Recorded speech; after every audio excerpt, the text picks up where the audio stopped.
Il se disait prince, il était garagiste. Bienvenue dans l'affaire Abu Ammar. Abu Ammar, c'est le nom d'une arnaque politique qui a secoué le Liban. Pendant plusieurs mois, un homme appelle les députés. Au téléphone, il se présente comme un émir saoudien proche du palais royal. Il promet influence, protection, feu vert régional et oriente subtilement certaines décisions politiques. Sauf que très vite, le vernis craque, car Abu Ammar n'était ni prince, ni saoudien, ni influent. Selon la justice libanaise, il s'agirait en réalité de Mustafa Al-Hessian, un garagiste originaire du Akkar dans le nord du Liban, aidé par des relais locaux, dont des dignitaires religieux sunnites. En janvier 2025, à la veille de la nomination du Premier ministre, plusieurs députés reçoivent des appels.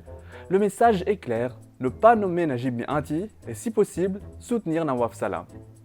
Sous pression, dans le doute, certains obtempèrent, pas parce qu'ils y croyaient totalement, mais parce que subsiste une question. Et si c'était vrai? C'est là que se situe le cœur du scandale. Un simple appel, sans preuve, sans visage, a suffi à influencer un moment clé du processus constitutionnel. Parce qu'au Liban, l'ombre d'un soutien étranger pèse parfois plus lourd que les institutions elles-mêmes. Selon les enquêtes judiciaires, Abu Ammar aurait aussi piégé plusieurs personnes en leur faisant croire à son influence et aurait reçu de l'argent en échange de promesses d'intervention politique qui n'existaient pas. Fin 2025, Abu Ammar, présumé Mustafa Hessian, est arrêté. Rien n'est encore tranché, mais le mythe vacille. Mais une question demeure. Comment un faux prince a-t-il pu faire vaciller un vrai parlement?